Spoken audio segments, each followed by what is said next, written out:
لیکن میرے بھائی پھر بھی تم وہاں جانا، تمہاری موجودگی میں اسے تقویت حاصل ہوگی، ساتھ ہی اسے اپنی اس مہم کی تفصیل بھی بتانا۔ خریم بن مقروم کی اس تجویز سے اس کے بھائی قریز نے اتفاق کیا تھا۔ اس کے جواب میں کوچمان خریم بن مقروم کو اس سلسلے میں مخاطب کر کے کچھ کہنے ہی والا تھا کہ ایک منگول نے دروازے پر نمودار ہو کر خریم کو مخاطب کیا، باہر کچھ ہرکارے آئے ہیں اور وہ سلافوں، کالمکوں اور جنگاری قبائل کی طرف سے پیغام لے کر آئے ہیں۔ اس خبر سے سبھی چونک گئے تھے۔ پھر خریم نے اس آنے والے مسلح جوان کو مخاطب کیا، جو ہرکارے یہ خبر لے کر آئے ہیں انہیں ذرا یورت میں لے کے آؤ۔ ہرکارے تھوڑی دیر بعد یورت میں داخل ہوئے۔ انہیں مخاطب کرتے ہوئے خریم بن مقروم کہنے لگا، میرے عزیزو، جو خبریں تم لائے ہو وہ تفصیل سے کہو۔ اس پر ان آنے والے قاصدوں میں سے ایک خریم بن مقروم کو مخاطب کرتے ہوئے بول اٹھا تھا، ابن مقروم، جو خبر ہم لائے ہیں وہ اچھی نہیں ہے۔ اگر ہم پہلے سے تیاری کر لیں تو ہم اپنے دفاع کو مضبوط اور مستحکم کر سکتے ہیں۔ یہاں تک کہنے کے بعد وہ ہرکارا رکا، پھر اپنا سلسلہ کلام آگے بڑھاتے ہوئے کہہ رہا تھا، میں آپ پر انکشاف کروں کہ جس وقت ہم نے سلافوں پر حملہ آور ہو کر ان کے مرکزی شہر ارزوم پر قبضہ کر لیا، اس وقت سلافوں کا سردار سکتور کالمک قبائل کے مرکزی شہر گلوز کی طرف گیا ہوا تھا۔ صرف سلاف ہی نہیں، جنگاریوں کا سردار بارخولہ بھی وہاں موجود تھا۔ کسی عام موضوع پر تینوں سردار اکٹھے ہوئے تھے۔ جس وقت وہ کسی موضوع پر گفتگو کر رہے تھے، وہاں ان کے قاصدوں نے ہمارے ہاتھوں سلافوں کی شکست اور ان کے شہر ارزوم پر قبضہ کر لینے کی اطلاع دی۔ اس پر تینوں قبائل کے سردار بھڑک اٹھے ہیں۔ سلافوں کا جو لشکر ہمارے ہاتھوں شکست اٹھانے کے بعد دریائے دیاتکا کو عبور کر کے چلا گیا تھا، اب وہ دریائے دیاتکا کے بائیں کنارے استوار ہو چکا ہے۔ ان کا سردار سکتور بھی ان میں پہنچ چکا ہے۔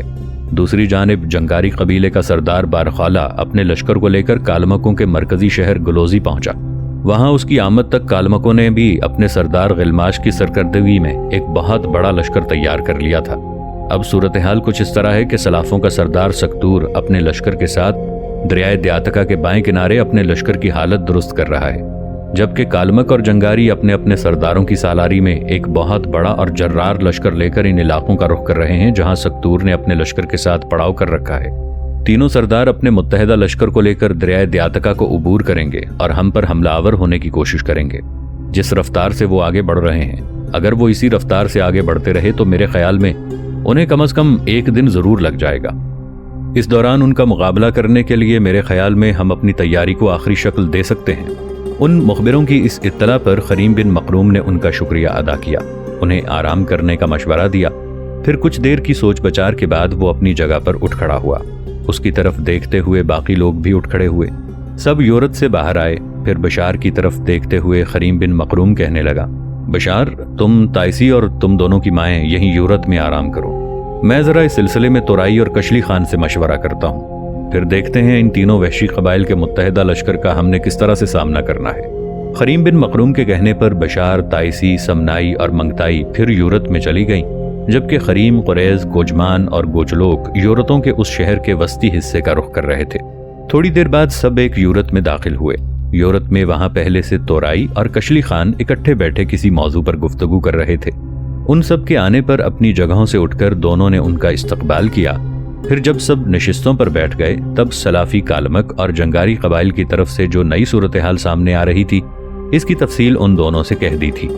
کچھ دیر خاموشی رہی، پھر تورائی خان خریم بن مقروم کی طرف دیکھتے ہوئے کہنے لگا، میرے عزیز بھائی، اس سلسلے میں تمہاری کیا تجویز ہے؟ جہاں تک میں ان تینوں قبائل کے متعلق جانتا ہوں، یہ بے پناہ افرادی قوت رکھتے ہیں۔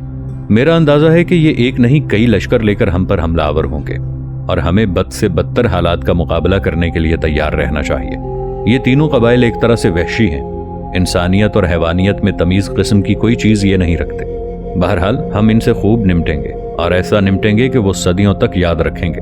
اب اگر تینوں قبائل ایک متحدہ اور بہت بڑے لشکر کے ساتھ دریائے دیاتکا کو عبور کرنے کے بعد ہماری طرف بڑھ رہے ہیں تو اس سلسلے میں آپ کا کیا لاہ عمل ہونا چاہیے؟ خریم بن مقروم نے کچھ سوچا، پھر تورائی خان اور کشلی خان کی طرف دیکھتے ہوئے کہنے لگا، اب تک میں نے کسی پر اپنا لاہ عمل ظاہر نہیں کیا۔ دراصل میں تم دونوں سے گفتگو کرنے کے بعد اپنی تجویز پیش کرنا چاہتا تھا۔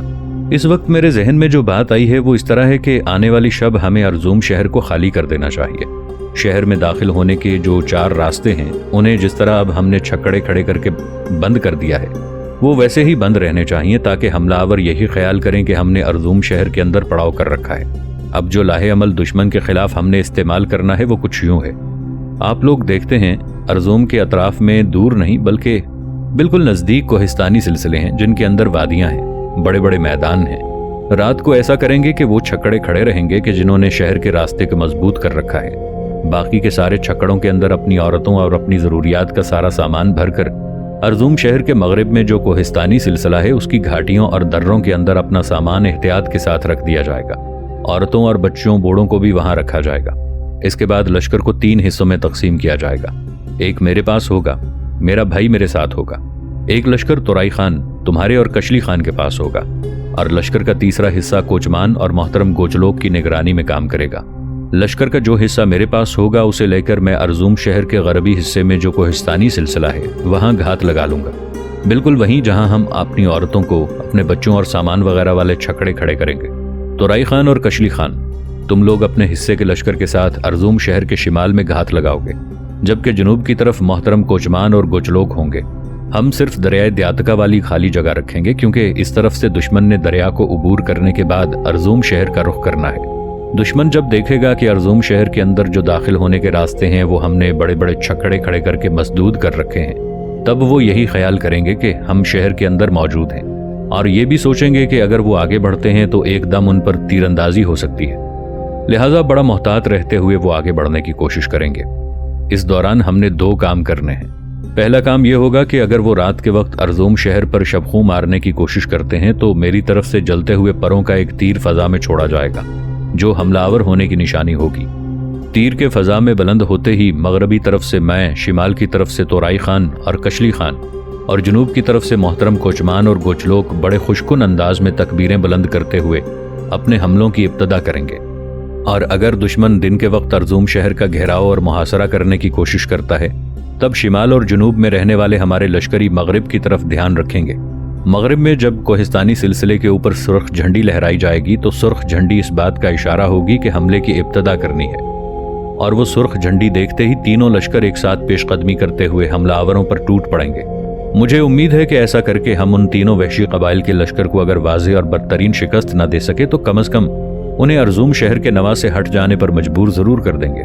یہاں تک کہنے کے بعد خریم بن مقروم خاموش ہو گیا، پھر سارے سالار آپس میں مشورہ کرتے رہے اور کسی لاہے عمل پر پہنچنے کے بعد اٹھ کھڑے ہوئے۔ اسی روز مغرب کی نماز کے بعد لشکر کے تینوں حصے اپنی اپنی گھات کی طرف چلے گئے تھے۔ لشکر میں جس قدر عورتیں، بچے اور بوڑھے تھے انہیں چھکڑوں میں سوار کر دیا گیا، اور جس جگہ خریم بن مقروم نے گھات لگائی تھی وہاں چھکڑوں کو حفاظت کے ساتھ کھڑا کر دیا گیا تھا۔ رات جس وقت عشاء کی نماز کے بعد گہری ہونا شروع ہو گئی تھی تب منگول ہرکاروں نے آ کر خریم بن مقروم کو خبر دی کہ دشمن اپنے کام کی ابتدا کر چکا ہے، اور یہ کہ سلافوں، کالمک اور جنگاریوں کا متحدہ لشکر دریائے دیاتکا کو عبور کرنے کے بعد ارزوم شہر کا محاصرہ کر چکا ہے۔ یہ خبر سننے کے بعد خریم بن مقروم نے اپنے کام کی ابتدا کی۔ جس قدر لشکر اس کی کمان میں تھا اسے اس نے تیار اور مستعد کر دیا۔ گھات کے اندر ہی رہتے ہوئے اپنے لشکر کے آگے اپنے گھوڑے پر سوار ہوا۔ رات کی گہری تاریکی میں ایک بار اس نے آسمان کی طرف دیکھا، پھر انتہائی رقت میں وہ اپنے خداوند قدوس کو مخاطب کرتے ہوئے دعا مانگ رہا تھا۔ اے خدائے مہربان و عظیم، تو ہی زمین کے میلے بدن اور زیست کے ویران لمحوں میں نیلی جھیلوں، ہرے جنگلوں اور پریم نگر کی ان گنت شگولیوں جیسی موسموں کو رواں دواں کرتا ہے۔ تو ہی ہستی کی راہ گزار کی بھول بھلائیوں میں نڈھال قدموں کو امید کی توانائی دیتا ہے۔ آتی جاتی چاندنی کی لہروں اور صدیوں کے گناہ آلود ملبوں کو تو ہی کرنوں کے سرگرداں رتھ اور کوہنا امیدوں کا فسو دینے والا ہے۔ میرے اللہ، اندھیری رات کے طوفانوں، صبح کی گونجتی اذانوں میں تو ہی روشنی کی بستیاں اور صداؤں کی تڑپ پیدا کرتا ہے۔ غموں کے ہجوم میں تو ہی قدیم عکس لیے آئینوں کے اندر خوابوں کے اوطاقوں اور خوشیوں کے مخصوص لمحے لیے الفتوں کے اتھاہ جذبوں کو جنم دیتا ہے۔ میرے اللہ، اجل کی کارکشائے زیست میں تو ہی نمود کی لامکاں کو ان کی حیات عطا کرنے والا ہے۔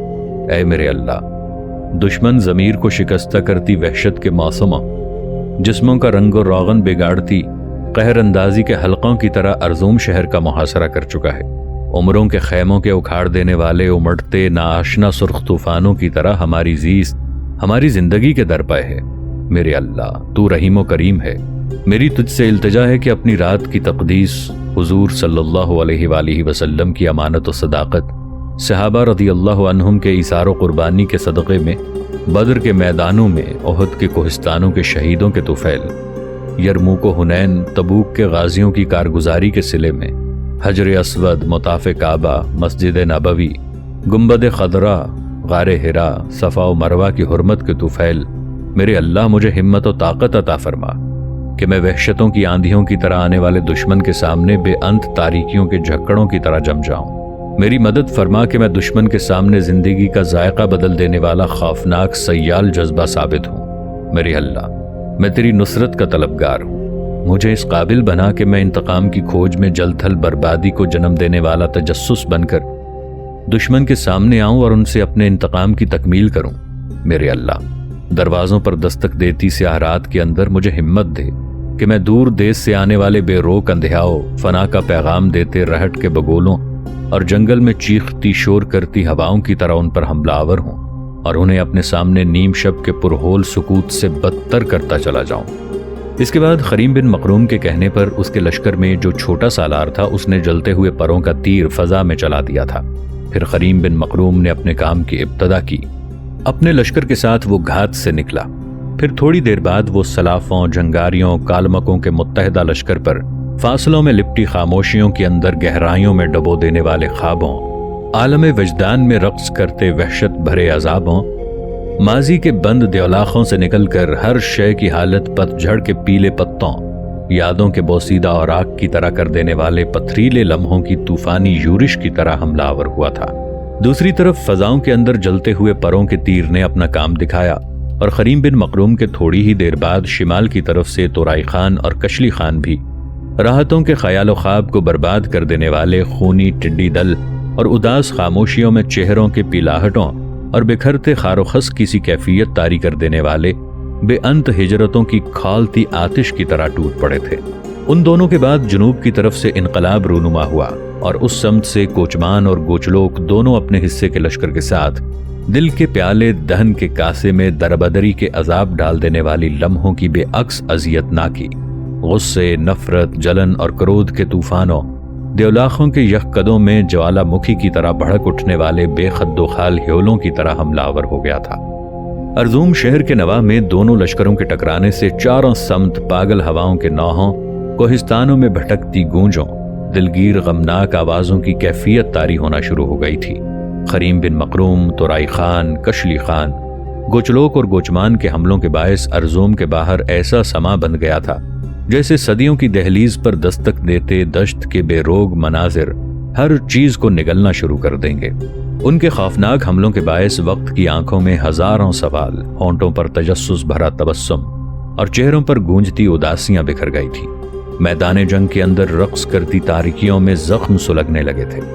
زندگی کی پناہگاہوں میں موت دستک دیتی آندھیوں کی صورت اختیار کر گئی تھی۔